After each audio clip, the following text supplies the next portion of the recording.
我跟你说啊，我这大胖媳妇跟我不乐意了。你瞅这样，前2天跟朋友出去吃饭，我这朋友嘴欠，随口说一句：“你心挺大呀，你媳妇在视频里头给你起这外号，你都不生气。”完事我老公在饭店就开始找我视频听我片头介绍他的时候究竟是用什么发音和用词。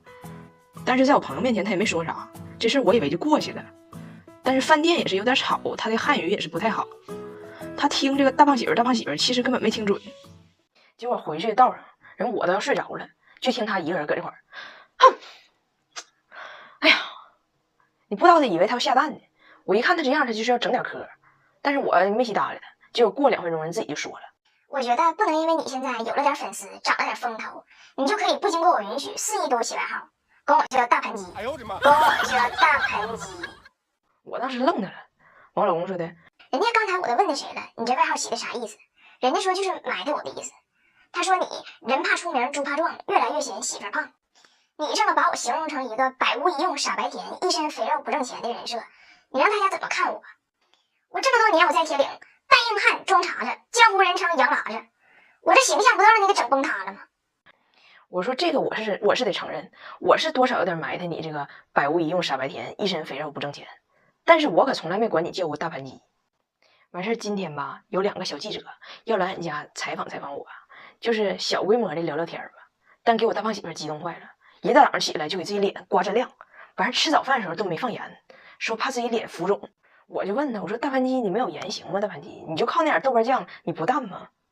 我说这样啊，大盘鸡你还是回里屋去吧，大盘鸡就你还是去维护你这个硬汉碴子洋喇子这个形象，你别露面了，省着又说我埋汰你，摧毁你的人设。完我老公就在屋里自己憋了能5分钟，最后没憋住出来了。但是刚才这5分钟用英汉词典查着一个词儿来表达自己想要得到的定位，完出来了跟我说：“我不是说我不可以出镜，也不是说我不能有外号，我只是想说我想把我的角色定位改一下，我不想做大盘鸡，我觉得我更适合做你的大花瓶。我刚才用字典查了，花瓶也是说我没用，但是同样是说我没用，管我叫花瓶，起码还算你承认你是拜倒在了我的容颜之下。”我说行，大花瓶子你来吧，来给我上妆，我一会儿上镜的。正好从国内寄了一个礼盒，里边有这个花西子的柔焦蜜粉饼，咱俩都试试。我当时打开这个，我一看太好看了，就想赶紧上脸。但是彩玲最近不是怀胎大盘鸡的鸡仔小盘鸡了吗？我寻思这可能现在先不能用。结果一看这成分，上网一查，发现人家也没加任何孕妇慎用的成分，以花养妆，敏感肌和孕妇都可以使用。我走在伦敦街头，就会一直想打开这个粉饼罐，露出这个雕花精细的丝绸之路。你看这群小骆驼，就让我想起了我自己。彩玲的嘴，骆驼的腿，征服沙漠不用水。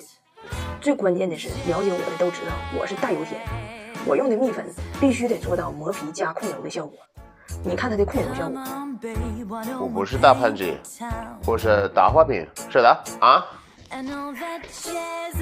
母亲节呀，快到了，我的婆婆温迪居然收到了一个自己不认识的儿子送来的礼物。咋回事呢？几个月前，我婆婆大闹加拿大海洋馆，把警察都招来了。是这样的，我婆婆的工作吧，是照顾一些就是大脑生长发育有点迟缓、有障碍的病人。这工作我跟你说，其实是高危工种，那整不好让吐一口、咬一下子、打一电炮，这事儿都发生过。温迪呢，本来也可以摸鱼，就大家都活着就好，但是她偏不，天天申请拨款，要带着这帮孩子就是要探索世界。有一天就带着其中这2小孩去了海洋馆，这海洋馆呢就有一个水边可以跟小海豹互动的地方，然后旁边啊就有对小夫妻来了就开始拍照，就自拍跟那海豹。他家的小孩就搁旁边那隔水的小矮墙上坐着，让这些夫妻给忘了。那海豹呢就从后边过来，就也挺顽皮，咔嚓就把孩子帽子给薅下去了，孩子也栽水里头去了。幸亏温迪手疾眼快，咔给孩子薅回来。孩子薅回来，小两口都没发现到底咋的了，给温迪气的坚决拒绝把孩子归还，就严重怀疑他俩是就拐来的孩子。最后保安经核实说，这就是亲爹妈。此案的父母啊，不涉及绑架，只是单纯的心大，单纯的心大。温迪女士，请你放手吧，毕竟人家海豹都放，海豹都放。这事儿就暂时结束了。没有想到几个月之后，那俩小两口居然带着孩子找到了温迪家。小两口说，就回家想想，这事儿挺后怕的，想真心感谢你。这样，温迪，你现在就说你喜欢啥，我们应该怎么谢谢你？因为毕竟生命是最昂贵的。温迪寻说，就真的想让我说我急需的呗。小两口说，那真的呀。温迪说，我十分想再去中国，来回机票6000刀。小两口寻说，就要不然咱把孩子给海豹送回去吧，生命也没有那么昂贵，也没有那么昂贵。后来呢，温迪还是收到了他们一家人寄来的礼物，这礼物送的绝了。温迪拆的时候看那个形状还有点失望，因为看形状是一本书。他说我现在看书又不挣钱，没文化也不是一天两天的，你给我书干啥？结果一打开是一本 coupon book， 就是一本优惠券宝典。哎，一打开没有知识，每一页都是优惠券，从超市买菜到景区门票，从加油停车到花椒大料，什么买3赠2，满20减3块，琳琅满目。翻开了这本书的温迪，他明白了一个道理：开卷必有益，书中有黄金。读书是可以赚钱的。翻完只有80页，让温迪更明白了一个道理：什么叫书到用时方恨少？书到用时方恨少。那说到这儿，你说温迪为什么对别人咋做父母这个事儿有点强迫症呢？其实就是因为当年他当单身妈妈的时候，身边没有一个靠谱的人能帮他一把，都不靠谱。一会儿我给你举个例子，你明白了。大胖媳妇能活到今天，就是人间奇迹。那你说这个温迪收到优惠券宝典这个事儿，其实还挺温馨的。母亲节，一个母亲收到了一个素未相识的孩子的礼物，就是因为她原始的母性，她的善良。我其实呢也给我的婆婆温迪还有我妈都准备了礼物，这个兰蔻面霜，春天来了需要滋润，它滋润又不油腻，好吸收。同时我也收到了我的兰蔻礼盒，你看这眼霜、面霜还有精华水都有。虽然这是我反复暗示大胖媳妇她才领悟到的，但是看在她活下来的费劲的份上，就这么地吧。谢谢。回到故事中，那么为什么说大胖媳妇能活下来都是人间奇迹呢？温迪当年单身妈妈的时候，带着大胖媳妇，同时她在打工，打工的时候呢，就得把儿子放在他妈那，让他妈帮看一下。温迪的妈妈呢，贼不靠谱。有一次温迪打完工下班来他妈家接孩子，发现家里没人，出去一找，发现大胖媳妇在门口一个巨大的卡车底下玩呢。那卡车只要一开动，足。还有一次又下班来他妈家接孩子，又没人，发生啥了呢？原来呀，温迪的妹妹和他的对象干起来了。温迪妹妹这个对象呢，又是一个情绪极其暴躁的黑社会。温迪他妈呢，带着3岁的大胖媳妇就去他家拉架去了。温迪赶紧开车过去，一到那个场景啊，他妹妹和他那个黑社会的对象都喝多了，满地都是破酒瓶子、烟头子。他妹妹手里一把刀，他妹夫手里一个大猎枪，这大枪直接怼脑门子上，俩人搁这对峙呢。然后温迪的妈妈呢，就坐在沙发上抽根小烟。哎呀，你们这群疯狂的人，让我拿你们怎么办？大胖媳妇3岁半站在他小姨旁边，对面半米就是他拿着大猎枪神志不清的小姨夫。大胖媳妇手里还捡了一个地上的烟头，啥也不懂，哈喇啷叽搁那。Uncle Michael， 你不崩我呀？你不崩我呀？就这种事儿啊，我听温迪讲老多了，所以你们今天看到的大胖媳妇有时候不太灵光，你们也就理解了。然后你们有时候看到温迪就是母性泛滥，啥事都管，强迫症也就理解了。总之吧，当妈不易，提前祝天下所有的母亲们节日快乐。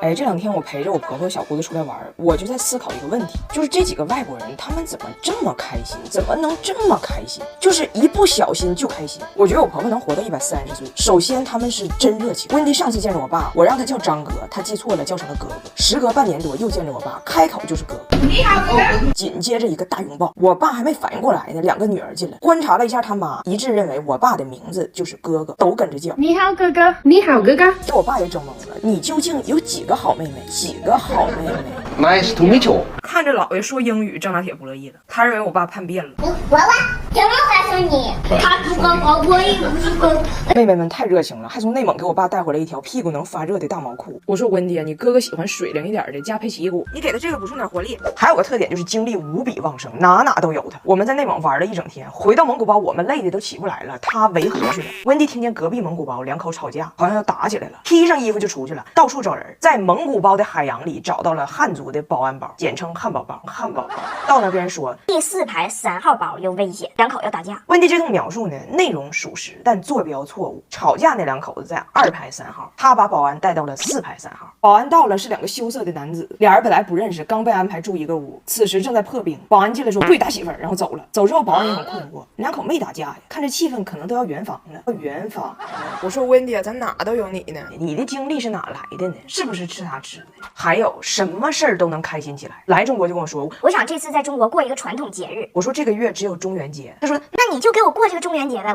我迫不及待了。我说温迪，这个节不着急，将来都得过。他说我着急，这节后边最快的是中秋节，那中秋节不得等我走了才过吗？我说其实吧，中元节也是，中元节也是。然后在蒙古包里边，因为当天活动吃9头包嘛，这几个人为了占便宜，连干马奶酒喝多了，当场就说今天晚上也有月亮，也很圆，咱就当今天是中秋节，把它过了。说时迟那时快呀，60岁的妈还有2女儿在篝火前那叫一个狂欢，加拿大跳水队都没有他们齐，那个活力值啊，就我们年轻人都惊呆了。他就让我们感感觉哎，今天就是中秋，有啥不能试的？中秋3件套，见哥哥跳热舞，挖个金月补一补。你看挖一勺像小月亮不？一天一颗，吃完了要活力满满。金秋挖金月，活力聚团圆。可怜张大铁的这2天给忙得坏了。昨天骑马，他奶奶姑姑们上马就一顿给这些蒙古马起英文名，从 Mary 到 Sunny 到 Ivory。张大铁刚开始就捂着耳朵不听，马我懂你。后来直接在马背上睡着了，睡着了。关于马